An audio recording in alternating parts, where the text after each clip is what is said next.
Welcome back to Movies TV Mad. Of course, you can follow me on Twitter at Movies TV Mad, and welcome to Saturday's, yes, Saturday's edition of the Doctor Who Daily. So only one more day to go till Doctor Who Flux. Are you excited? Couldn't you care less? Please let me know in the comments down below. But today we're going to talk about Stephen Moffat leaking the fact that the Weeping Angels were going to be in Doctor Who Flux. Now, this is very interesting, and I find this very dubious, so we're going to talk about this. Now, of course, Stephen Moffat created the Weeping Angels, so they would have needed his permission to include them, and plus they would have had to give him some royalty payments as well. But let's see what this article from Screen Rant and Brennan Klein say about this situation. Stephen Moffat apologises for Doctor Who Season 13 spoilers. Former Doctor Who showrunner Stephen Moffat apologises for spoiling the presence of certain characters in the upcoming Season 13 Flux in a new video. Former Doctor Who showrunner Stephen Moffat has apologised for spoiling the presence of the Weeping Angels in the upcoming Doctor Who Flux. Flux is the title of Season 13 of the long-running British science fiction series Doctor Who. Follows the adventures of a Time Lord with the ability to regenerate their form while travelling through time and space with a variety of companions. It originally ran from 1963 to 1989, before Russell T Davies brought the series back to life in 2005, casting Christopher Eccleston as the Ninth Doctor. Doctor Who Flux has already wrapped filming and is set to premiere on October the 31st, which is tomorrow, of course, with an episode titled The Halloween Apocalypse. It will be the final outing for the 13th Doctor, played by first ever female Doctor Jodie Whittaker. Flux will follow the Doctor and her companions Yaz Mandip Gill and Dan John Bishop as they face the emergence of a deadly threat called the Flux, which will also herald the return of classic villains like the Sontarans and the Ood and the Weeping Angels, as well as new creatures like Ravagers and a Chewbacca-esque dog alien called Covenista. Back in July, former showrunner Stephen Moffat accidentally spoiled that the Weeping Angels would be appearing on Season 13 in an ill-thought-out Instagram post. Now in a clip shared to Twitter, Moffat is shown apologising for this gaffe. The video sees Moffat praise the Doctor Who Flux trailer, saying that he's watched it 413 times. He obviously hasn't. We know that. But I'll tell you what's going on here, because I think some people have got the wrong end of the stick. Before sending out his mea culpa, Moffat says he's tremendously sorry about the reveal and admits that current showrunner Chris Chibnall threatened to send the boys round. He's joking, it's not serious. To take him down. If the ending of the video is anything to go by, Chris came through. Watch the full short clip below. Weeping Angels are recurring Doctor Who villains. They first appeared in the notorious Moffat era episode Blink. It wasn't a Moffat era episode, that was actually Season 3 of the RTD era. In 2007, the terrifying creatures take the form of statues covering their faces and only move when they aren't being observed. More specifically, they are quantum-locked humanoids who cover their faces because of their ability to petrify one another with their gazes. Much like Medusa from Greek myth, the Weeping Angels have appeared on the show a total of 6 times. Yeah, that's 5 times too many. Though they haven't been seen since the 2013 Christmas special, Doctor Who Flux is going to be a very transitional season for the series, and the presence of the Weeping Angels is rather representative of the fact Season 14 will see the return of original reboot showrunner, not a reboot, Russell T Davies, as well as a new Doctor. So involving Moffat creatures in the victory lap again they're saying that, for Chibnall and Whittaker feels like a very symbolic moment. It's not symbolic at all. Moffat himself participating in the build-up to the season to Season 13, which will be truncated 6 episodes, certainly adds to that overall feeling. Loyal Doctor Who fans will no doubt be watching closely to see what the former showrunner thinks of the new episodes when they air. Well, even if he hates them, Screen Rant, he's not going to say he hates them. It's the same thing with RTD, that they do this fake bullshit. Yeah, Jodie's terrific, Doctor. You don't think her Doctor's terrific, and you know it. But never mind. That's at the entertainment industry, that's showbiz. No one, I don't expect them to say it's shit. But maybe you just shouldn't say it's great either. But then if you don't say it's great, I suppose, then people are going to say, you never said it was great either, did you? So I get it. The bullshit has to be there.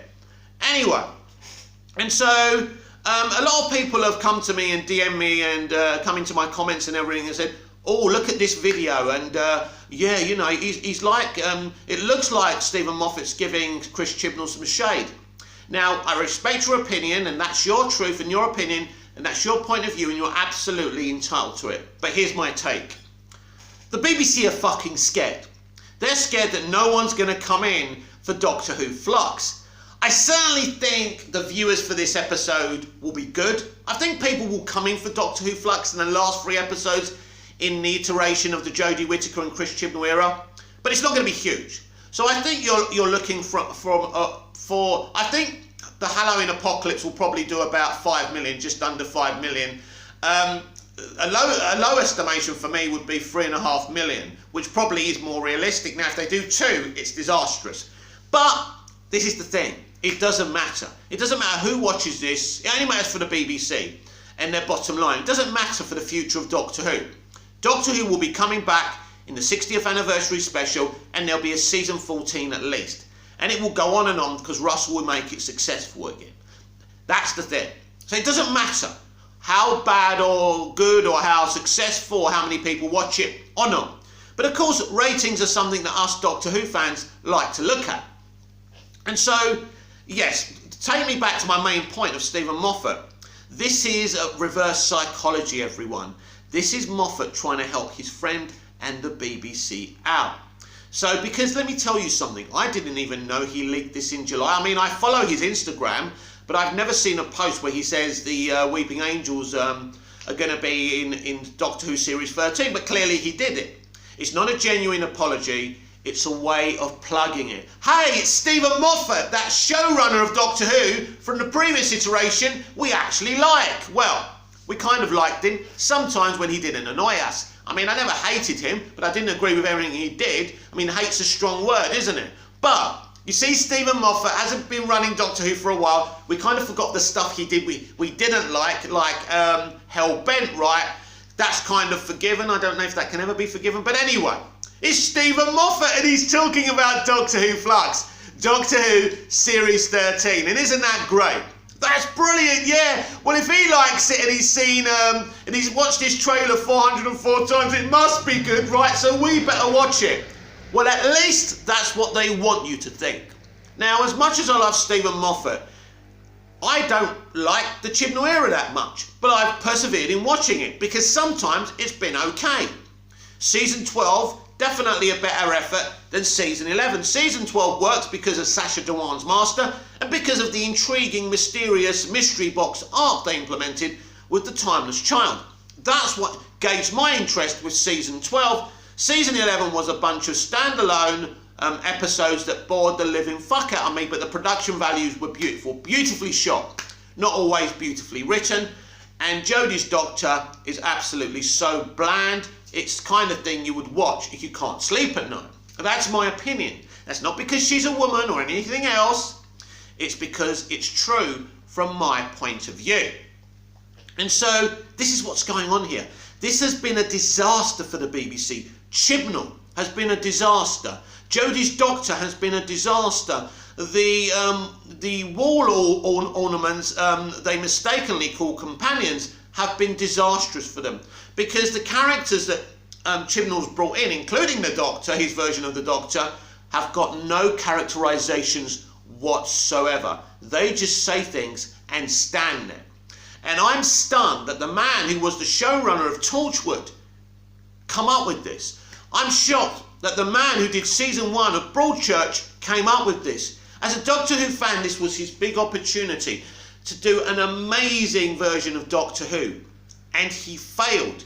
So now they're all fucking scared because Russell T Davies isn't here yet. And his inclusion in the new era of Doctor Who isn't going to save the Chibnall era because people have got a lot of issues coming from different points of view. So of course they're scared. So they're crafty, these people. So they get Stephen Moffat to do this. I'm really sorry, because if I didn't apologise, for leaking the information, Chris Chibnall and his boys were going to come and get me. It's a joke, everyone. He's not being serious. Now, maybe it is some shade. Maybe Chibnall's really pissed off about that. Now, it's believable, isn't it? Because we know how secret squirrel Chibnall is.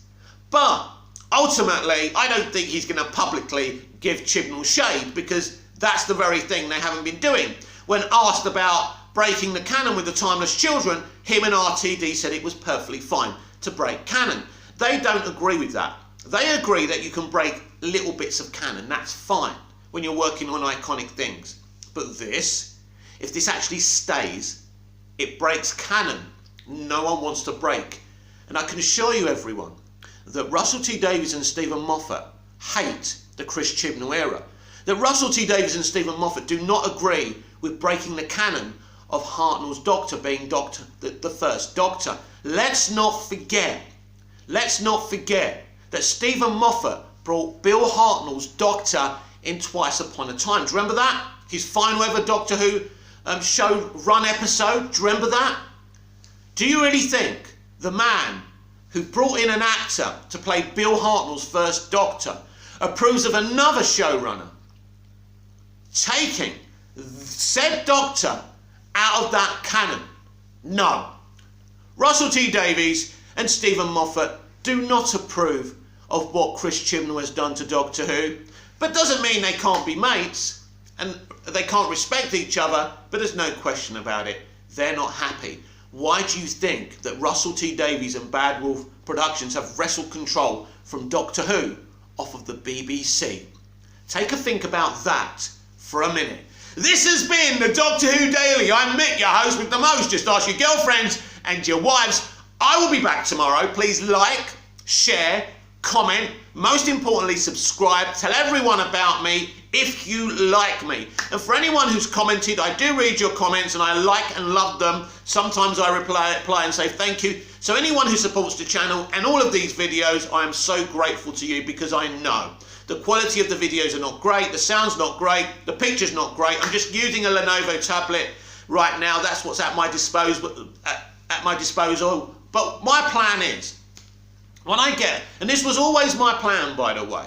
Now, I know I'm going on a bit today, but this was always my plan. This was always an experiment to see if I could be successful at being a YouTuber.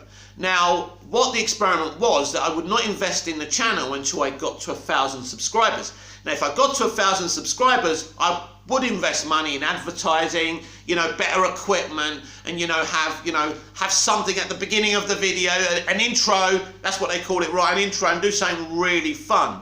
But it was always my kind of thing where I would just be very amateur at doing this at the beginning, because I knew I wouldn't get lots of subscribers and I knew I wouldn't get a lot of views. So once we get to 1,000 subscribers, I'll definitely be looking to invest in the channel. So please spread the word. So until tomorrow's Doctor Who Daily, I'll see you again soon.